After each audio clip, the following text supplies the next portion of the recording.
उजाले उनकी यादों के।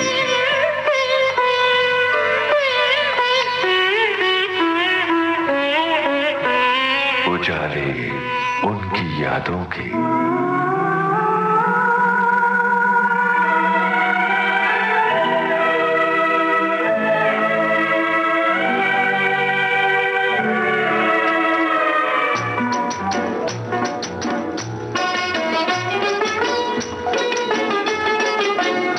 एक संगीतकार जिन्होंने रचा संगीत का सुनहरा संसार।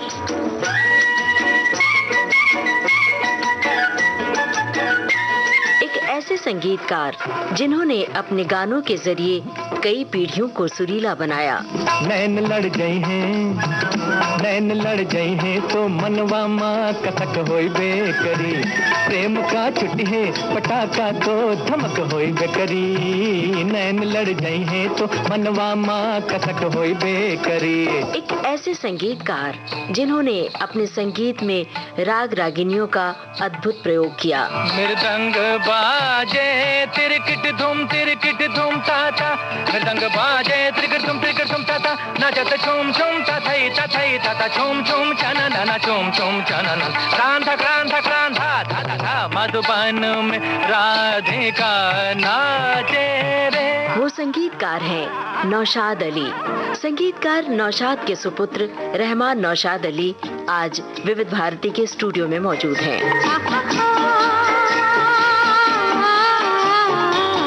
उजाले उनकी यादों के इस कार्यक्रम में रहमान नौशाद अली श्रोताओं से बांटेंगे संगीतकार नौशाद की यादें। तो आइए सुनते हैं रहमान नौशाद अली से दिलीप की ये बातचीत।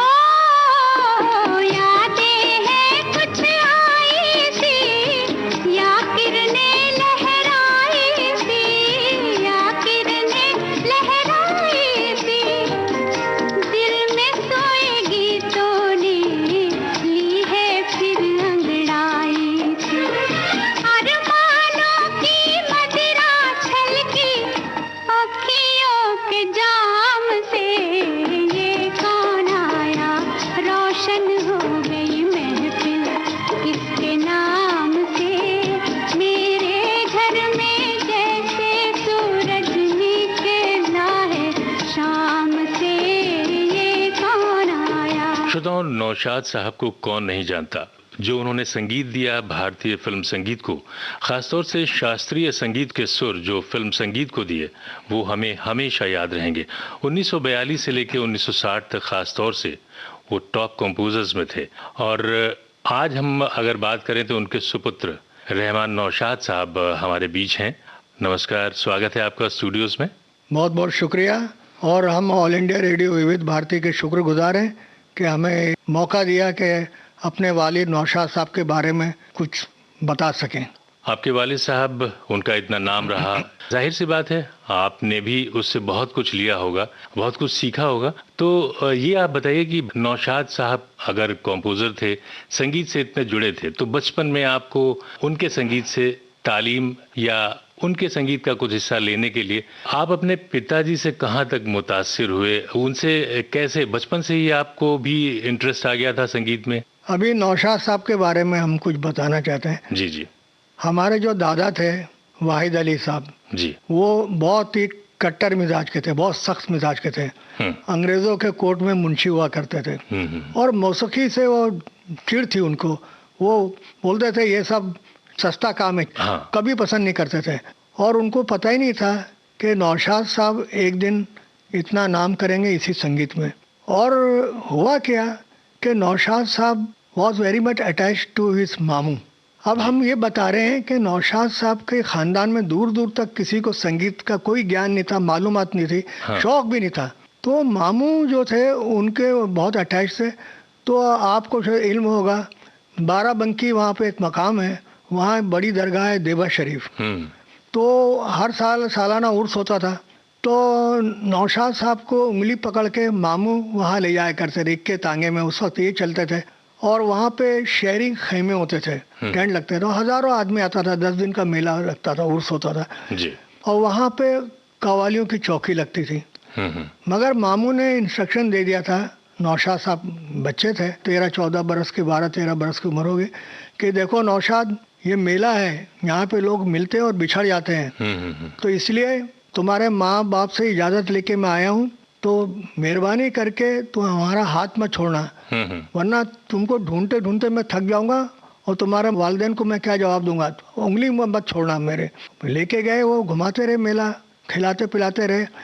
एक खेमे से आवाज़ बुलंद हुई, अभी देखिए यहाँ से जी शुरुआत होते, मामू तो समझते थे अशार वगैरह शेर, तो एक खेमे से आवाज़ बुलंद हुई कि ना वो फिजाए चमन थी, ना आशाना था, छूटे असीर तो बदला हुआ ज़माना था। क्या बात। और दूसरे खेमे से आवाज़ बुलंद हुई कि फना बगैर बका का पता नहीं मिलता, बका मीन लाइफ आफ्टर डेथ, फना बगैर बका का पता नहीं मिलता, खुद ही मिटाओ ना जब तक खुदा नहीं मिलता। तो मामू ने सुना ये, और नौशाद साहब ठीक है, वो खाते पीते रहे।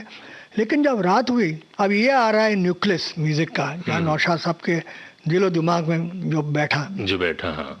तो रात को 12-1 बजा होगा, तो खेमे में शेयरिंग होता था, सब सो रहे थे, 8-10 लोग। तो 12-1 बजे के करीब नौशाद साहब के कानों में बांसुरी की आवाज़ गूंजी, और वो ऐसी सुरीली थी बांसुरी। अब वो होने वाली बात थी कि नौशाद साहब अपने उठ के बैठ गए, सुध बुध खो बैठे, और जैसे मस्मराइज हो जाते ना, हिप्नोटाइज, बिल्कुल खो गए, सुध बुध खो गए। तो वो आवाज़ की तरफ खींचते चले गए और खेमे से बाहर निकल गए, और आवाज़ कहाँ पे रुकी, जाके दरगाह शरीफ के जो रोज़ा था, दरवाज़ा था, वहाँ पे एक बड़े मियाँ बांसुरी बजा रहे थे, और बांसुरी फरोश थे, यानी बांसुरी बेचा करते थे वो। तो नौशाद साहब आँख बंद करके सर धुनते रहे, और वो सुध बुध खो बैठे, बिल्कुल ट्रांस में चले गए।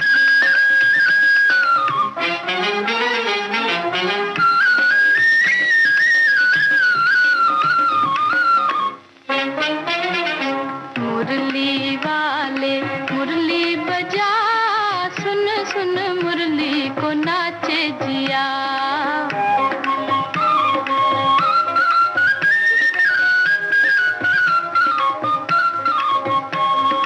मुरली वाले मुरली बजा, सुन सुन मुरली को नाचे जिया।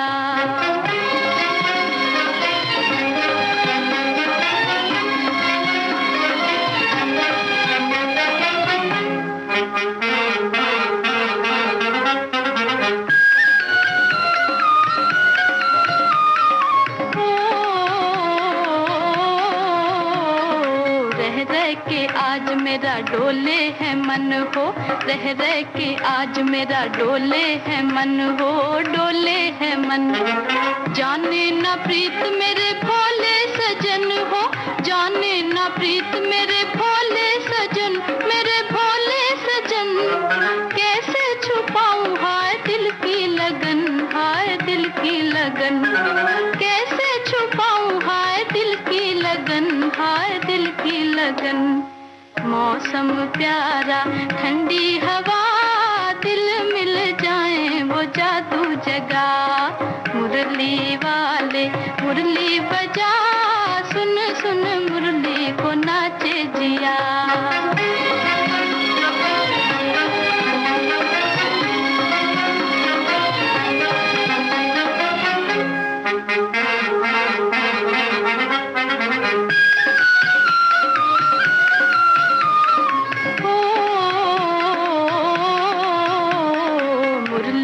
तेरी जिया लागा बलम हो, मुरली से तेरी जिया लागा बलम हो, लागा बलम।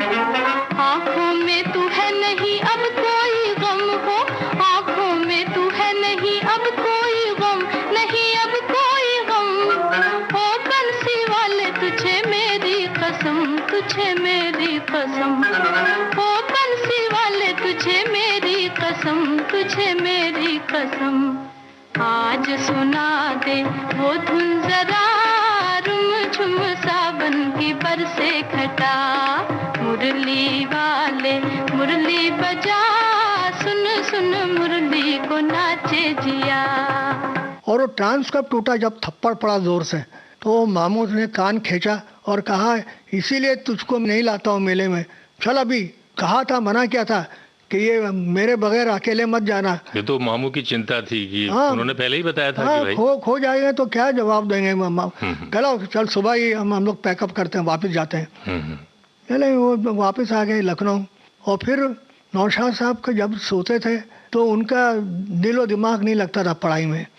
शिकायत आने लगी, स्कूल नहीं जाते थे।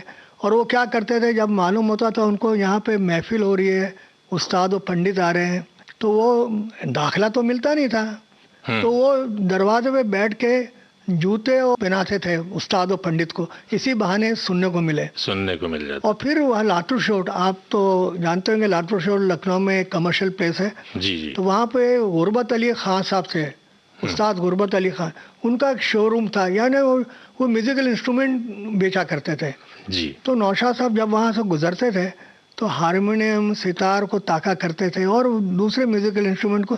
एक दिन गुरबत अली साहब ने देखा कि ये बच्चा रोज़ खड़े होकर ताका करता है, तो उन्होंने बोला क्यों बरखुरदार, क्या नौकरी की तलाश है? तो एकदम से कहने लगे जी जी जी, घबरा के कहने लगे कोई बात नहीं, अंदर आ जाइए मेरे साथ, ये कुंजी लीजिए आपके सुपुर्द है, रोज़ सुबह आके मेरे आने से पहले साफ सफाई कर दिया कीजिए, और जब मैं आऊँ तो आपकी छुट्टी और महीने के इतने रकम मिलेगी आपको। अब उस वक्त 3 रुपए 4 रुपए बहुत बड़ी बात थी। तो नौशाद साहब खुश हो गए। चलो अभी एक दिन जब गुरबत अली खान साहब दाखिल हो रहे थे तो उनके कदम रुक गए। अंदर से हारमोनियम, बड़े सुरीला हारमोनियम की आवाज़ आ रही थी, सुरीला कोई बजा रहा था जी। तो वो एकदम सुनते रहे और आग बनकर झूमते रहे। फिर एकदम से उन्हीं ने कहा, हंकारा जोर से, तो नौशाद साहब काँप उठे और वो दाखिल हुए।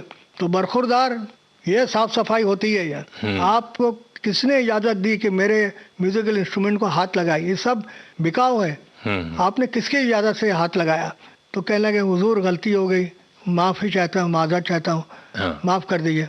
कह लगे नहीं, मैं माफ़ नहीं करूँगा। कुर्सी पे बैठ गए और छड़ी हाथ में थी, इधर आइए, आपको कड़ी से कड़ी सज़ा देंगे, और नज़दीक आइए। तो काँपने लगे। नौशाद साहब समझे कि थप्पड़ मार के निकाल देंगे और क्या, और नज़दीक आइए और करीब आइए। तो जब वो नज़दीक आ गए तो सर पे हाथ रखा उन्होंने, बेटा तुम्हारा हाथ बहुत सुरीला है, आज से ये हारमोनियम तुम्हें तोहफे में मैं देता हूँ। तो ये हौसला अफजाई उस वक्त से लोग करते हुए।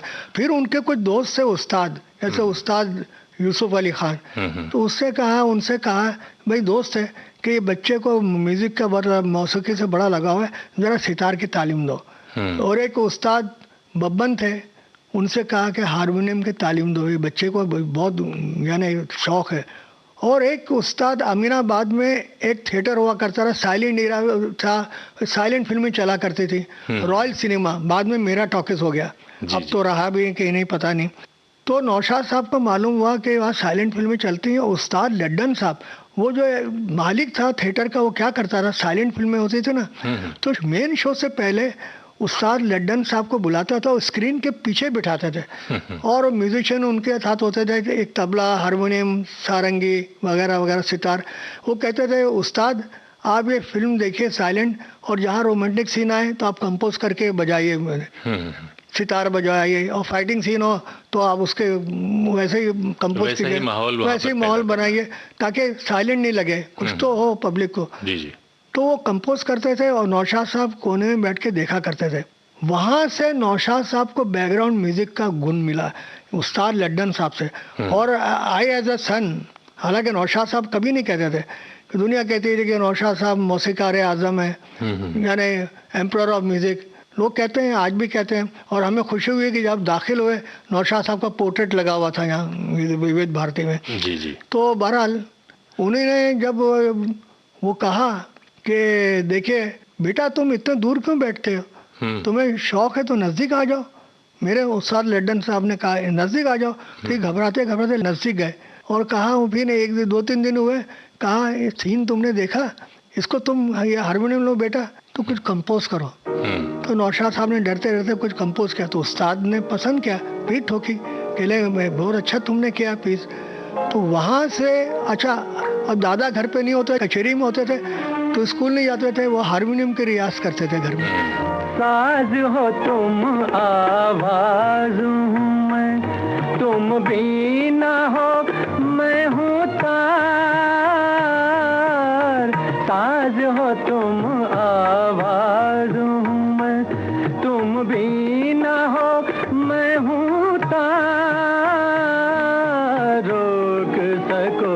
तो रोक लो अपनी पायल की झनकार, ताज हो तुम आवाज़ों में।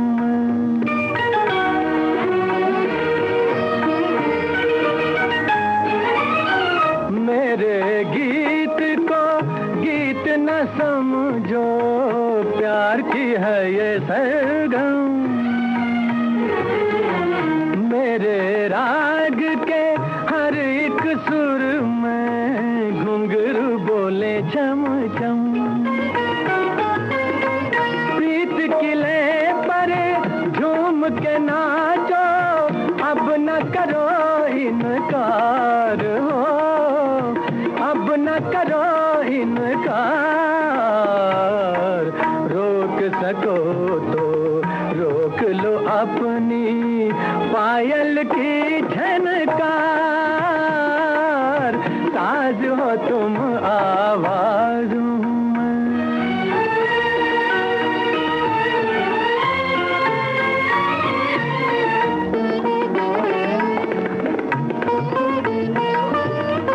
प्रेम तराना रंग पे आया, रूप ने ली अंगड़ाई। ताल पे मन की झांझर छन की, झांझर छन की झनन झनन झन। सानी दा पमा पा गमा पमा घर सा सा। पानी रे सा पानी रे सा पानी रे सा। ताल पे मन की झांझर छन की, पतली कमर बल खाई, कमर बल खाई। सुध बुध खो कर बेखुद हो कर, नाच उठी गुलनार हो, नाच उठी गुलनार। रोक सको तो रोक लो अपनी पायल की झनकार, ताज हो तुम आवाज़ों में। तुम भी ना हो मैं हूँ तार, ताज हो तुम आवाज़ों में।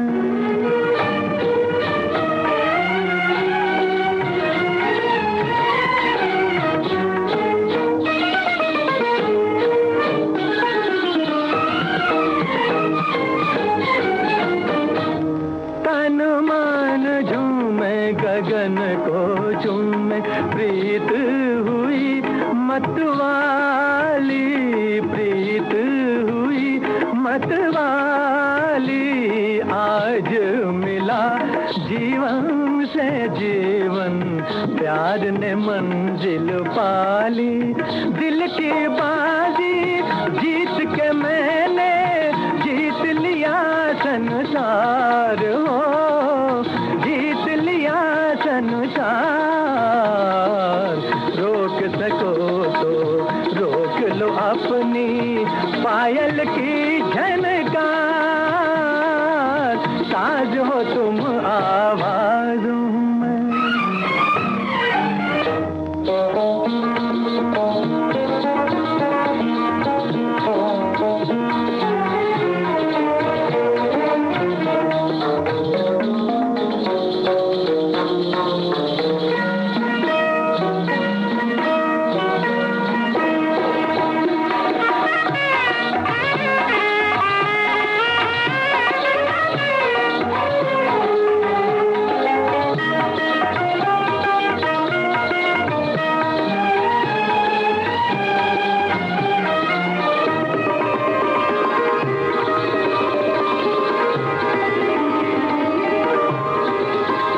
दादा एक दिन जल्दी आ गए तो हारमोनियम की आवाज़ सुनाई दी, तो वो डांटा उन्होंने दादी को, ये हारमोनियम की आवाज़ कैसे आ रही, नौशाद कहाँ है, स्कूल गया कि नहीं गया। तो दादी ने इशारा किया, जल्दी से चरपाक ने छुपा दिया। तो दादा ने देख लिया, कहने लगे ये पढ़ाई होती है, नौशाद सुन लो, कल से तुम स्कूल जाओगे और ये सब काम तुम बिल्कुल हरगिज़ नहीं करोगे, दफ़ा करो इस शौक़ को, और आइंदा तुमने किया तो तुम्हें घर से निकाल दूंगा मैं। क्या ये सब बकवास, सब बेकार की बातें, शौक़ पैदा कर रहे हो तुम, इज्जत है कि जो अपना ख़ानदानी लोग हैं हम लोग। मन में यही था कि कहीं बच्चा बिगड़ ना जाए, बिगड़ नहीं जाए। तो एक दिन फिर दादा ने पकड़ लिया वो ऐसे, तो फिर वो फैसला हो गया। दादा ने कहा नौशाद अब बहुत हो गया। उन्हीं ने हारमोनियम उठा के बाहर फेंक दिया गुस्से में, वो टूट गया। और कहा नौशाद आज फैसला ही होना चाहिए, फैसला कर लो, तुम्हें अपना घर चाहिए या मौसीकी की दुनिया। तो नौशाद साहब ने आंख में आंसू थे, वो टूटे हुआ हारमोनियम उठाया, उसको चूमा और कहा आपको अपना घर मुबारक हो, मुझे मेरी मौसीकी की दुनिया। उसके बाद फिर वो, हम शॉर्टकट कर रहे हैं, फिर वो स्ट्रगल पीरियड शुरू हुआ। He must be about 19 years old जब भी, तो फिर वो बॉम्बे की तरफ रुक किया उन्होंने जी। तो मतलब शुरुआत तो उस बांसुरी के स्वर से हुई, बस वही न्यूक्लियस पड़ा बांसुरी के सुर से। और वो जब कहते थे नौशाद साहब, मैं नहीं समझता था इस सुर क्या है। जब बाद में म्यूजिक कंपोजर बन गए तो उनके वो जहन में वो गूंजता रहा सुर कि हाँ अभी समझ में आई क्या सुर बजाते थे। अच्छा, अभी हम बोल रहे हैं किस्सा इसी से। फिर 16 बरस बाद जब नौशाद बन गए, फिर वो वहाँ पे पहुँचे लखनऊ, तो पंडित जी थे वहाँ। वो ज़माना और था, पंडित जी और हमारे नाना में बहुत दोस्ती थी। तो पंडित जी आए और नौशाद साहब से कहने लगे, नौशाद अरे भाई तुम अच्छे मौके पे आए, हाजी वारिस अली शाह का उर्स चल रहा है, क्यों नहीं तुम हाजिरी देते थे, दे दो ना हाजिरी। तो कहने लगे, नाना ने कहा हाँ भी अच्छा पंडित जी का मशवरा है, चलो हम लोग चलते हैं। उस वक्त नौशाद थे, तो कलेक्टर ने रिसीव किया, नौशाद बन गए थे। और वहाँ पे नौशाद साहब कहने लगे, मैं रेस्ट हाउस में ठहरा था, मेरी आओ भगत हो रही थी, तो कहले पंडित जी आए। तो वो पंडित जी ने नमस्कार किया और कहे, अरे पंडित जी आप, कहले बेटा पहचानते हो, आज से इतने साल पहले, अभी तो बाल सफ़ेद हो गए, ज़रा आज वो लिहाज रखना, मेरा ज़रा नज़र में रखना। कंपटीशन था वहाँ कव्वालियों का और इंस्ट्रूमेंट का। और फिर कोई उस्ताद आए, पट्टेदार, सफ़ेद बाल हो गए, कहने लगे बेटा पहचाना मुझे, देखो ये मैं वो उस्ताद हूँ। तो अब्बा ने कहा, मेरे रोंगटे खड़े हो गए, कहले सब आके मेरे सामने ऐसा कर रहे। कहले रात हुई तो मुकाबला शुरू हुआ, जब चौके शुरू हुई। तो फिर हम इस बात पे आ रहे हैं कि रात को जब बैठे नौशाद साहब जज बन के और सब उस्ताद पंडित आए जो बुज़ुर्ग हो गए थे, तो नौशाद साहब की तबीयत घबराने लगी। वो कहने लगे कलेक्टर साहब से कि कुछ मेरी तबीयत नासाज है, मुझे रेस्ट हाउस पहुँचा दीजिए। और जब गुजर रहे थे तो वहाँ से वही आवाज़ गूंजी थी, वही गज़ल की, छूटे जब ना वो फ़िज़ाए चमन थी ना आशाना था, छूटे असीर तो बदला हुआ ज़माना था। तो वो जल्दी से लपके और देखा कि उस्ताद गा रहे हैं क्या। तो देखा वहाँ नौजवान लड़का बैठा था, वो गा रहा है। और दूसरे आवाज़ खेमे से आवाज़ बुलंद हुई, जो पादरी साहब गज़ल गाया करते थे ना, वो खुद ही मिटाओ ना जब तक खुदा नहीं मिलता, फना बग़ैर बका का पता नहीं मिलता, खुद ही मिटाओ ना जब तक खुदा नहीं मिलता। तो उनके आँख में आंसू हो गए। देखा वो पादरी साहब नहीं थे, कोई यंग लड़का था, जनरेशन बदल गया था, मगर वो कैरी ऑन कर रहे थे वो। तो नौशाद साहब को घबराहट हुई, कहने लगे मुझे वापस जाना है, मेरी तबीयत नासाज है। तो कलेक्टर साहब ने कहा सुबह जाए, आपको चले जाइएगा, लखनऊ छुड़वा देंगे। वहाँ से आने के बाद फिर नौशाद साहब ने स्टोरी गढ़ी, मेला, ये ज़िंदगी की मेले दुनिया में कम ना होंगे, अफसोस हम ना होंगे। जिंदगी के मेले, ये जिंदगी के मेले दुनिया में कम न होंगे, अफसोस हम न होंगे। ये जिंदगी के मेले, ये जिंदगी के मेले।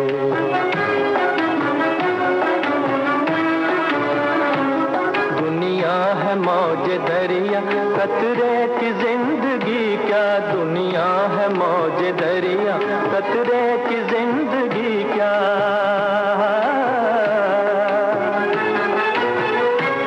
पानी में मिल के पानी, अंजाम ये के पानी, पानी में मिल के पानी, अंजाम ये के पानी।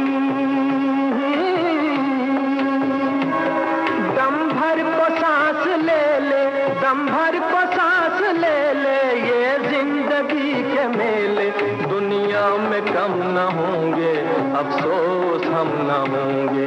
ये जिंदगी के मेले, ये जिंदगी के मेले, ये जिंदगी के मेले, ये जिंदगी के मेले।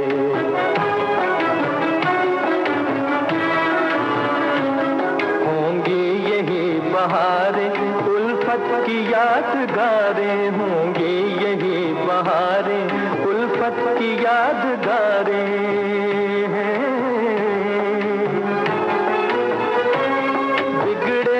और बनेगी दुनिया यही रहेगी, बिगड़ेगी और बनेगी दुनिया यही रहेगी। होंगे यही झमेले, होंगे यही झमेले, ये जिंदगी के मेले दुनिया में कम न होंगे, अफसोस हम न होंगे। ये जिंदगी के मेले, ये जिंदगी के मेले, ये जिंदगी के मेले, ये जिंदगी के मेले। रफ़ी साहब के इसे रजिस्ट्रेशन हुआ था, वो खुद बोलते हैं he was registered by this तो सॉन्ग। मुंबई में आपके शुरुआत कैसे हुई? हाँ, हम बता रहे ना, जब बॉम्बे आए स्ट्रगल पीरियड तो फुटपाथ पे सोते थे। एक प्रोफेसर नामी साहब थे जिन्होंने पीएचडी किया था ऑन इंडियन स्टेज। तो लखनऊ में किसी पहचान वाले ने कहा था नामी साहब से मिल लेना, वो तुम्हें फिल्म वालों से मिला देंगे, उनकी पहुंच है। और जब नामी साहब दादर पे रहते थे तो मालूम शिफ्ट होकर कोलाबा चले गए। उस जमाने में विक्टोरिया चलते थे, ट्राम चलते थे। नौशाद साहब को इतने पैसे नहीं होते थे, चने खाते हुए पैदल वहाँ से जाते थे कोलाबा। और चिट्ठी दी उन्होंने। अच्छा, नामी साहब सूटेड बूटेड पहनते थे, सोलर हैट। तो उन्होंने कहा, एक दिन दो दिन जो जाने लगे तो फिर उन्होंने कहा तुमने खाया मियाँ, कुछ खाया? तो कह लें जी हाँ मैंने खा लिया। नहीं खाया तो मेरे साथ बैठ जाओ। कह लेंगे नहीं मैंने खा लिया। तो चने के छिलके पड़े थे ऊपर।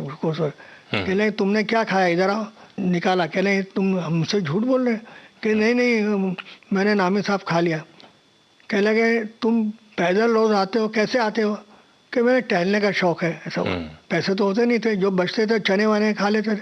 और फुटपाथ पे ब्रॉडवे सिनेमा था, इसकी भी हिस्ट्री है। दादा ने ब्रॉडवे सिनेमा हुआ करता था फुटपाथ के ऑपोजिट, उसके ऑपोजिट फुटपाथ था जहाँ ये सोते थे। स्ट्रगल पीरियड था। तो एक पान वाला था, वो भी यूपी का था। तो कह रहे भैया जब कह रहे यहाँ दुकान बंद करें तो ये पटरे के नीचे बिस्तर लगा के सो जाया करो। और वो ब्रॉडवे सिनेमा के रोशनी देखा करते थे। वो सोचा करते थे कभी मेरी जिंदगी में रोशनी आएगी भी कि नहीं। फिर वो इंकलाब आया करियर में। 16 साल के बाद उसी थिएटर में बेजू बावरा ने फिल्म में डायमंड जुबली की। क्या बात है। तो उसी थिएटर में जब वो फंक्शन हुआ, इंटरवल हुआ, तो विजय भट्ट साहब, विजू भाई बोलते थे, तो कहने लगे अरे नौशाद तुम इधर। साथ में नौशाद साहब बालकनी पे अकेले तना खड़े थे, वो फुटपाथ को देख रहे थे, आंख में आंसू थे। तो विजू भाई कहने लगे अरे नौशाद साहब आप अंदर चलिए, सब मीडिया वाले हीरो हीरोइन के साथ आपका फोटो लेना चाहते हैं। तो नौशाद साहब ने कहा आप विजू भाई फोटो खिंचवाइए, आप प्रोड्यूसर डायरेक्टर हैं, मुझे तना छोड़ दीजिए। अरे कहने क्या कर रहे हैं आप, क्या देख रहे हैं? कहने मैं सामने का फुटपाथ देख रहा हूँ। कहने लगे मुझे तो कुछ नजर नहीं आ रहा है, क्या देख रहे हैं आप, चलिए अंदर। तो कहने लगे आपको नजर नहीं आएगा, मुझे वो नजर आ रहा है कि मैं वहाँ सोता था। यूँ समझिए विजू भाई 16 साल लगे मुझे फुटपाथ से यहाँ क्रॉस करने में, ये मंजिल पे। तो ये उसका भी है। अभी स्ट्रगल पीरियड पे आते हैं। तो ये वक्त जो है ना उनकी मेहनत। हाँ। वो वही ब्रॉडवे सिनेमा जो उसके रोशनी देकर। और जब कहते थे बारिश होती थी तो मैं बिस्तर सीढ़ी के नीचे बंगला था वहाँ खिसका लेता था।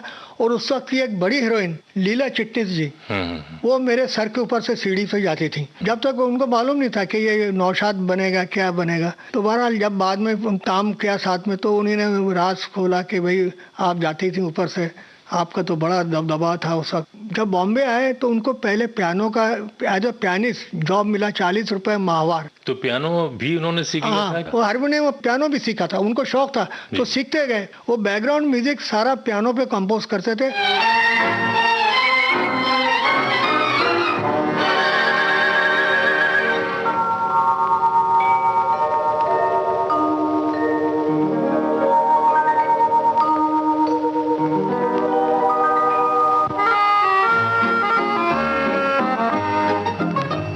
तारारी अरारी अरारी, तारारी अरारी अरारी, ये सावन रुत तुम और हम, तारारारम तारारारम तारम पम तारम पम।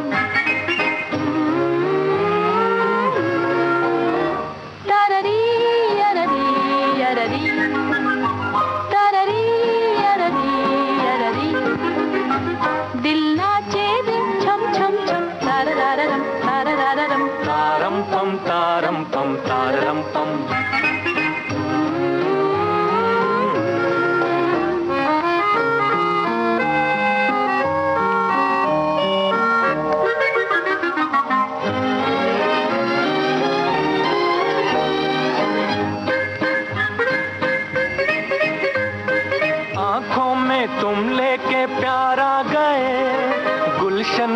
बनकर बाहर आ गए। देखो वो कलियों को आई हंसी, बादल की छाया में नाचे खुशी। तू है तो फिर क्या है गम, तारररम तारररम तारम पम तारम पम ताररम पम।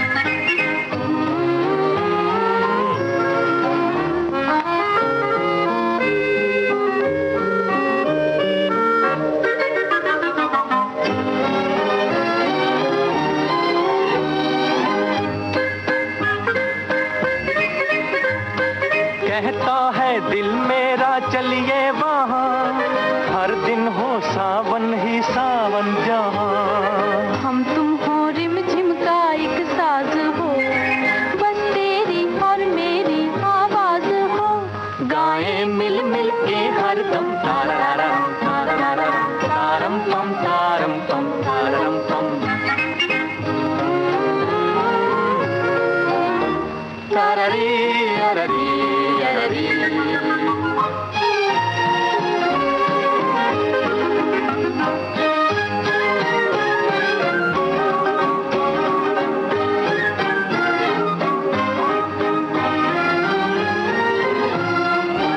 अच्छा, उनकी एक खूबी थी, उत्तम जी ने ही बोला, जो 37 ईयर्स फादर के असिस्टेंट रहे, बाद में म्यूजिक डायरेक्टर बने, दिल तो पागल है, गदर वगैरह वगैरह 30 फिल्मों में म्यूजिक दिया। वो पहले गाना लिखवा लेते थे और कहते थे मैं शायर पे कोई बंदिश नहीं करना चाहता, मीटर नहीं देना चाहता, उसको अच्छा अपना जो जोहर जो है कमाल खुल के दिखाने दो। जब वो डायरेक्टर सेटिस्फाई हो जाए तो फिर मैं कंपोज करूंगा। वो उल्टा करते थे, पहले ट्यून नहीं देते थे, फिर कंपोज करते थे। और अक्सर वो कहा भी करते थे अपनी बातों में, हमेशा कहते थे। शकील साहब हो, मजरू साहब, कुमार बाराबंकी हो, राजेंद्र कृष्ण हो, सब काम किया। हाँ, उनके साथ जो स्ट्रगल पीरियड शुरू हुआ रंजीत स्टूडियो में, फिर एक मनोहर कपूर साहब थे, वो एक फिल्म बना रहे थे सुनहरी मकड़ी, और म्यूजिक भी दे रहे थे, उनके असिस्टेंट बने, लेकिन वो फिल्म बंद हो गई। और फिर उसके बाद उस्ताद झंडे खान साहब, वो तो बड़े सूफी मिजाज के थे, उनके भी असिस्टेंट हुए, उनसे बहुत कुछ सीखा। और वो बहुत धुन बनाते थे और रोने लगते थे, कहने लगे देखो मैं बदकार, मैं गुनहगार, अल्लाह ने ऊपर मेरे से कितनी मेहरबानी की, सुनो नौशाद ये कैसी धुन बना दी, मुझे यकीन नहीं होता। तो नौशाद साहब ताजुब करते थे कि ये रो रहे हैं। और फिर एक मुश्ताक हुसैन साहब थे, उनके भी असिस्टेंट है। अब जो आया खेमचंद प्रकाश साहब, जी जी, अच्छा उनको लेके कौन गया रंजीत स्टूडियो में?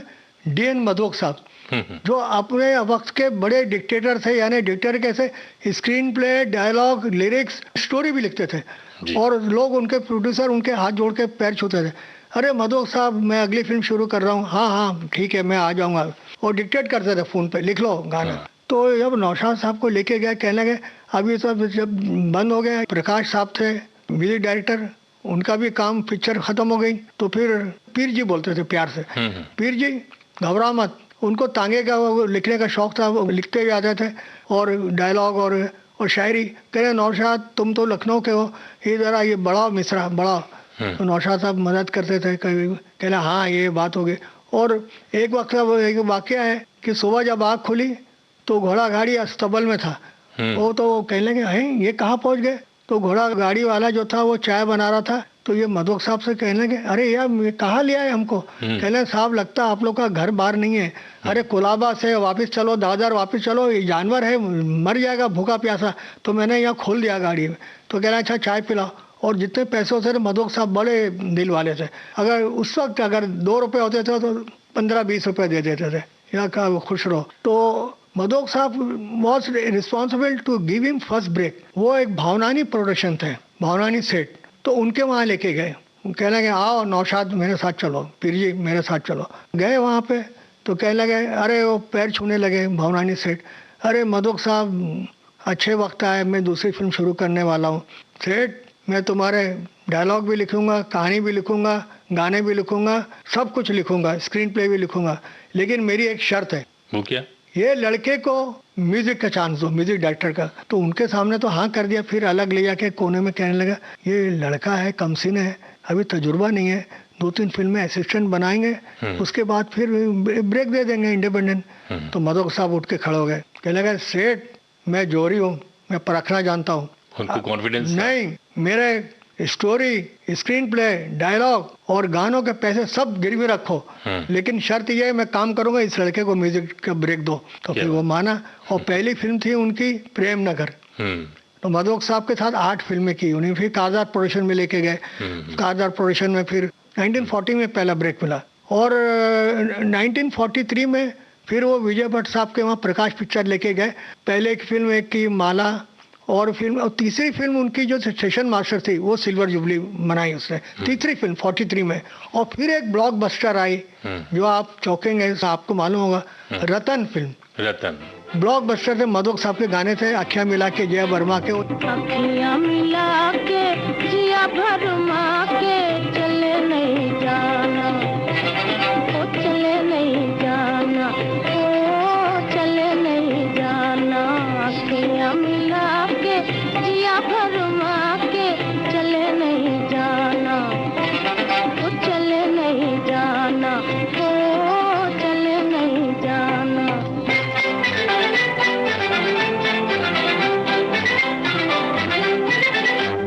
जाके जाने ना दूंगी मैं रास्ता रोक लूंगी, जाके जाने ना दूंगी मैं रास्ता रोक लूंगी। हाँ सैया के पैया पर जाऊंगी रोके कहूंगी,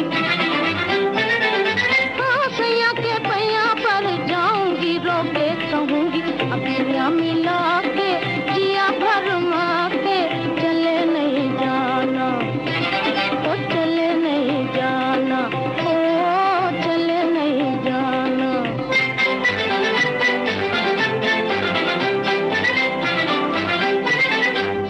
आहों के बदले आहे लेना जिदा गाना देना, आहों के बदले आहे लेना जिदा गाना देना। हाँ नैन मारे ना रोए रोए दिल ये कहना, हाँ नैन मारे ना रोए रोए दिल ये कहना। अखियां मिला के जिया भरमा के चले नहीं जाना, ओ चले नहीं जाना, ओ चले नहीं जाना।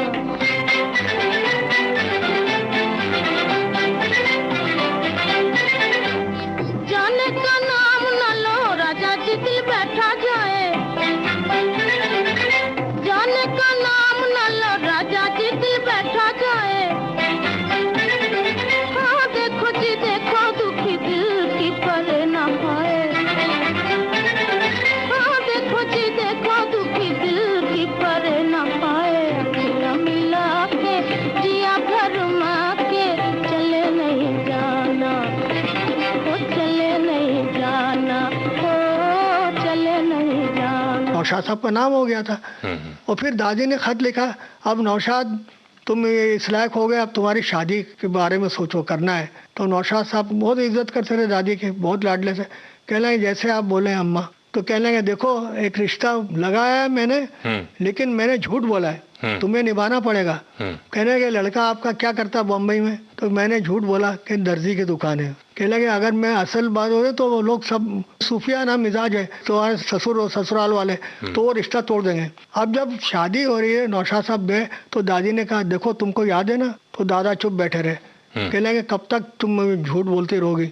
अच्छा मजा की बात यह है कि जब वो बारात आ रही थी तो बैंड बाजे वाले उन्हीं की फिल्म के रतन के गाने बजा रहे थे। अखियां मिला के जया वर्मा के चले नहीं जाना, वो जाने वाले बालम वाह लौट के आ लौट के आ। और दादा और हमारे नाना जो सूफी मिजाज के थे, वो बुरा वाला कह रहे थे किस कमबख्त ने ये गाने बनाए हैं, उसका सत्यानाश हो, जहाँ देखो लड़के लड़कियां भाग रही हैं, ये क्या है, तोबा तोबा तोबा ये। और नौशाद साहब कह रहे थे मैं दूल्हा बना बैठा था और घुट रहा था अपने अपने अंदर अंदर कि ये क्या है, मैं मॉल में फंस गया मैं। और फिर बाद में जब आस्ते आस्ते जब मालूम हुआ कि यही म्यूजिक का काम करते हैं, तो झगड़ा हुआ नाना और दादा में कि तुमने मुझे फंसाया झूठ बोल के। तो दादा ने भी बोला तुम एक बार बम्बई जाके देखो। दादा भी आ चुके थे और वो डॉक्यूमेंट्री बनी थी संगीत का भाषा, उसमें शॉट भी है लाइव कि दादा और टेरिस पे बैठ के वो ग्रामाफोन बजा रहे हैं और नौशाद साहब का गाना सुन रहे हैं। तो फिर नाना जब आए तो कहने देखो जहाँ पे तुम्हारे दामाद की क्या इज्जत है। तो फिर इस तरह से फिर कारदार प्रोडक्शन में बुलाया उनको। तो कारदार प्रोडक्शन में उन्होंने शाहजहां फिल्म की पहली फिल्म थी पहले आप, वो सिडको फिल्म की थी, AR कारदार साहब ने डायरेक्ट की थी। जी जी। तो उसमें सुरैया छोटी थी, तो एक बूट करूँ मैं पॉलिश बाबू, बूट करूँ मैं पॉलिश बाबू, तो स्टूल था उस वक्त, तो स्टूल पे खड़े होकर गवाया था उसको। बाद में मियाँ कारदार मियाँ जी कहते थे, कारदार प्रोडक्शन बड़ी तूती बोलती थी उनकी जी। तो कारदार प्रोडक्शन में नौशाद साहब ने नई दुनिया से लेके पहली फिल्म थी जो स्टूल पे खड़े होकर गवाया, नई दुनिया। फिर रफ़ी साहब की एंट्री आती, रफ़ी साहब को कोरस गवाया पहली बार नौशाद साहब ने पहले आप में। उसमें हिंदुस्तान के हम हैं, हिंदुस्तान हमारा, हिंदू मुस्लिम दोनों है, आंखों का तारा। उसमें उस वक्त के बड़े प्लेबैक सिंगर जो बाद में बने, GM दुरानी साहब थे कोरस में, श्याम कुमार जो विलेन बना करते थे, जी जी। और मोहम्मद रफ़ी साहब थे, और खान मस्ताना साहब थे। मार्चिंग सॉन्ग था, मार्च करके आते थे उस गाने में। तो ऐसा थे, मार्च करके आप नजदीक आइए और मार्च करके पीछे जाइए, जिसकी लाइन है वो आ गया है। हिंदुस्तान के हम हैं, हिंदुस्तान हमारा, हिंदू मुस्लिम दोनों की आंखों का तारा। हिंदुस्तान के हम हैं, हिंदुस्तान हमारा, हिंदू मुस्लिम दोनों की आंखों का तारा।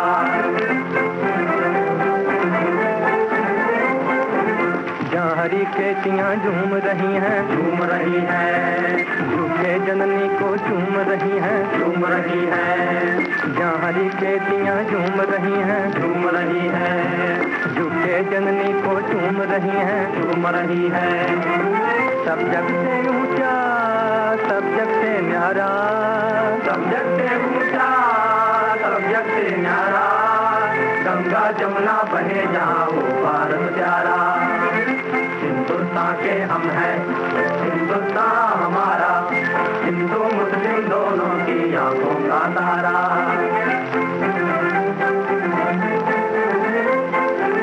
जहाँ खेल गए हैं काहन काले, काहन काले, जहाँ हुए गोविंद सिंह कलगी वाले, कलगी वाले। जहाँ खेल गए हैं काहन काले, काहन काले, जहाँ हुए गोविंद सिंह कलगी वाले, कलगी वाले। नानक की भूमि गुरु का द्वारा, नानक की भूमि गुरु का द्वारा। हिमालय की छाया में है देश हमारा। हिंदुस्तान के हम हैं, हिंदुस्तान हमारा, हिंदू मुस्लिम दोनों की आंखों का तारा।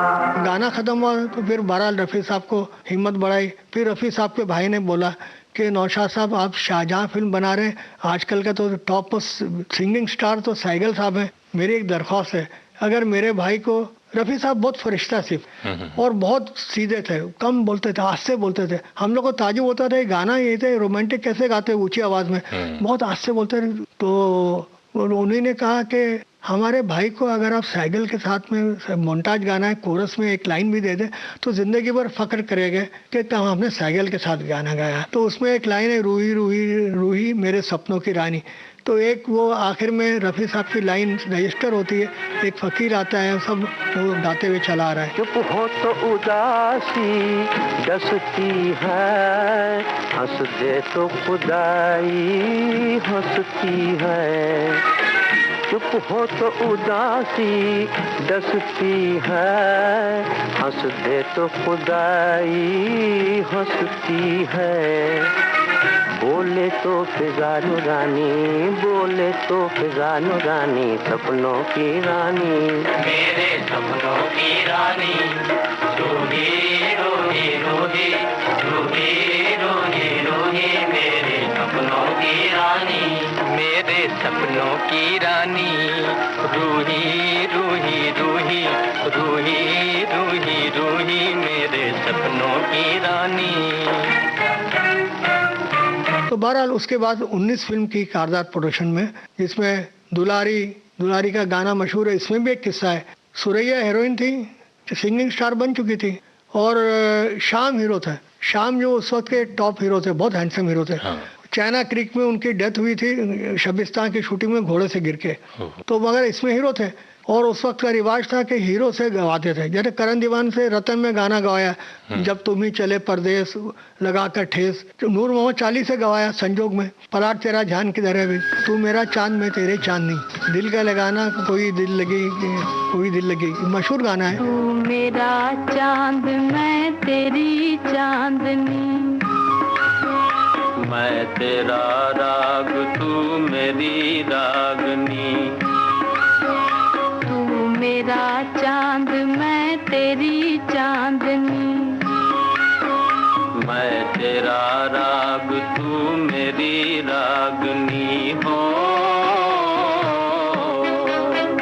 नहीं दिल का लगाना कोई दिल लगी, कोई दिल लगी, नहीं दिल का लगाना कोई दिल लगी, कोई दिल लगी।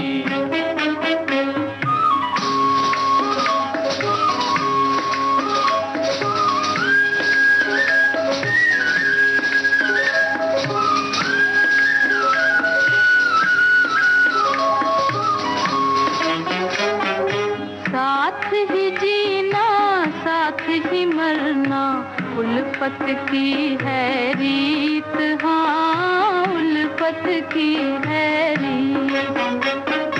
साथ ही जीना साथ ही मरना उल्फत की है रीत, हाँ उल्फत की है रीत। प्यार की मुरली हर दम गाए तेरी लगन के गीत, प्यार की मुरली हर दम गाए तेरी लगन के गीत।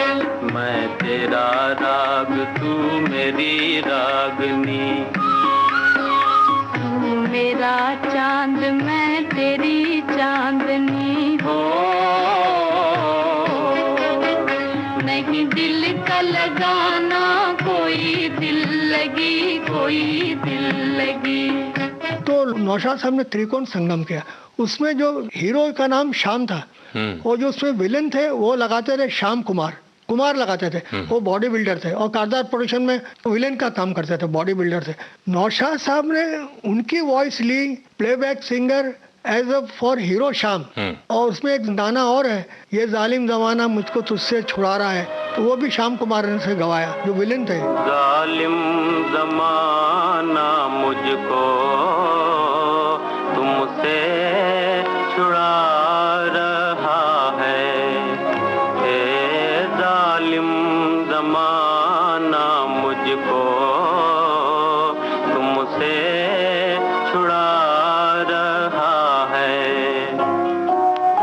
अंजाम जिंदगी का, अंजाम जिंदगी का नजदीक आ रहा है। जालिम जमाना मुझको तुमसे छुड़ा रहा है।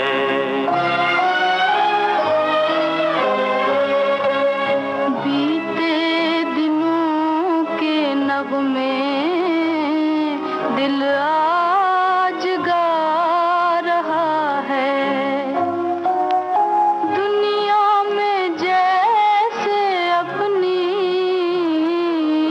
दुनिया में जैसे अपनी कोई बुला रहा है। बीते दिनों के नगमे दिल आज गा रहा है। तो नौशाद साहब ने अनोखा संगम किया था, हीरो हीरोइन और विलेन। अच्छा, शाहजहां में मजनू साहब को इंट्रोड्यूस किया और खुमार बाराबंकी को। जब दिल्ली टूट गया और हम जी के क्या करेंगे, और साइकिल साहब का भी किस्सा है, वो हम बताएंगे नहीं। नौशाद साहब से इतने इम्प्रेस हुए थे, कहने लगे काश कि आप पहले मिले होते, 2-3 साल पहले मैं कुछ और जी लेता।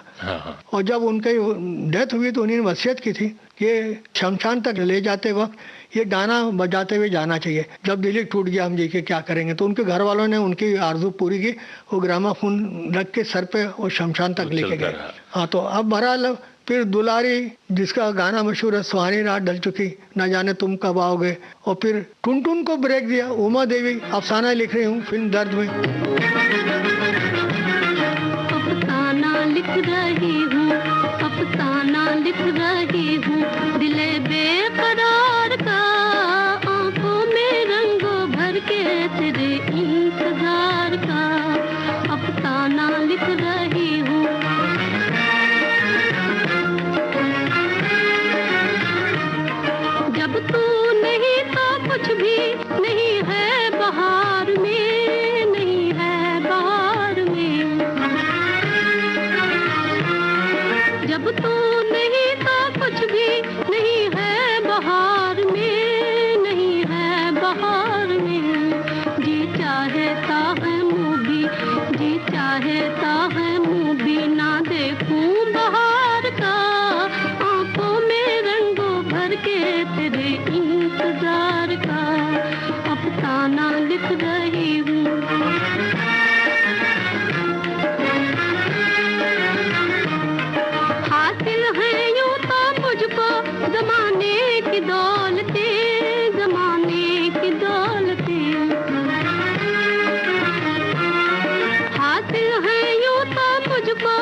भर के तेरे इंतजार का अफसाना लिख रही हूँ।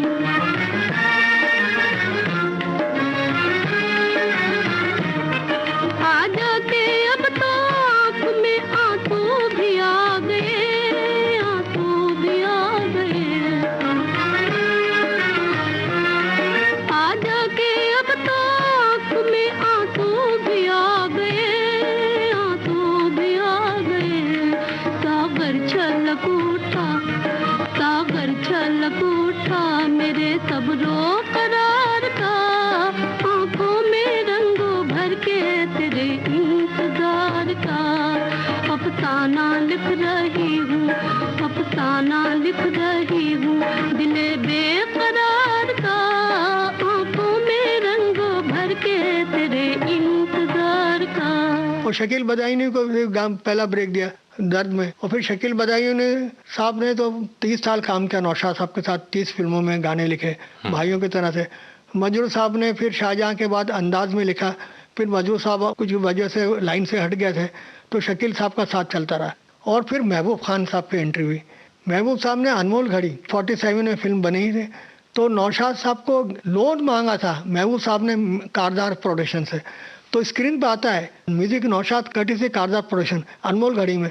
टुनटुन से गाया था अफसाना लिख रही हूँ दर्द में, और फिर नूरजहां से गाया आवाज दे कहाँ है, जवा है मोहब्बत, सभी गाने गवाए। और सुरेंद्र से भी गवाया, सुरेंद्र नाथ से। तो वो बांसुरी के जो सुर थे वहाँ से अभी तक आपको सिलसिलेवार हर चीज याद है? बिल्कुल याद है। तो नौशाद साहब के आप साथ रहे हृदय से, दिल से जी। तो उनसे हम यही पूछना चाहते हैं कि आपने भी बहुत कुछ हासिल किया होगा। नहीं, हम बता रहे हम 8-10 फिल्म में उनके असिस्टेंट रहे। सादर आवाज में हमारा असिस्टेंट में नाम है, बहुत असिस्टेंट रहे। हम संघर्ष में भी नाम है, राम श्याम में भी नाम है, आदमी में नाम है, हमारा विश्व साहब नाम है। लेकिन I opted for direction, film direction. अच्छा। तो हम नरेश कुमार साहब के साथ असिस्टेंट रहे गवार में। फिर के आसिफ साहब ने लव एंड गॉड में हमको असिस्टेंट ले लिया, जो हमने मुगल आजम बनाया था। और फिर बैराग में दिलीप साहब लेके गए, आसिफ साहब का इंतकाल हो गया तो बैराग में 2-3 शेड्यूल अटेंड किया। फिर इंडिपेंडेंट हमको ब्रेक दे दिया पूनम चंद शाह ने माय फ्रेंड, जो कि सस्ती फिल्म थी, नया लड़का नई लड़की लेके बनाया, नया विलेन लेके बनाया। कहानी बहुत अच्छी थी। उत्पल दत्त को बंगाल से बुलाया था, बाप का रोल किया था, फादर एंड सन की कहानी थी। अच्छा, तो वो उसके बाद फिर नौशाद साहब का हमारा ये रिश्ता था, हमसे बहुत डिस्कस करते थे कहानियाँ, किसी की भी कहानी हो हमको बिठाते थे, कह लगे जरा सुनो कहानी और ये तुम्हारी क्या राय है। और हम जब तेरी पायल मेरे गीत डायरेक्ट कर रहे थे तो हमसे डायरेक्ट बात नहीं करते थे कि लिहाज से। तो हसन कमाल जो गाने लिख रहे थे और शायर भी है, वो ब्लिट्स के एडिटर भी थे, उन्होंने 2 मुखड़े लिखे। हम बाहर ऑफिस में बैठे थे तो हाँ बताए कि भाई नौशाद साहब कह रहे हैं ये 2 मुखड़े मैंने लिखे। हमको बाबा सब प्यार से बोलते रहे, दिलीप साहब, राजेंद्र कुमार साहब, रफी साहब, लता जी साहब बाबा बोलते। तो कह रहे हैं बाबा से पूछ लेना ये सिचुएशन में ये दोनों मुखड़े हैं, कौन से पसंद है, कौन सा पसंद है। तो हमने उस पर हाथ रखा, हमने कहा मोहब्बत का एक देवता मिला, खुदा तो नहीं पर खुदा सब मिला। ये तेरी पायल मेरे गीत का गाना है, नौशाद साहब का भी पसंद था।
थी संगीतकार नौशाद के सुपुत्र रहमान नौशाद अली से दिलीप की बातचीत। ये दिलचस्प बातचीत अभी खत्म नहीं हुई। इस बातचीत का दूसरा और अंतिम भाग आपको सुनवाएंगे अगले हफ्ते। चलने से पहले आपको बता दें, इस कार्यक्रम में तकनीकी सहयोग गणेश शिंदे का था। इस कार्यक्रम के प्रस्तुतकर्ता जुबैर खान। उजाले उनकी यादों के।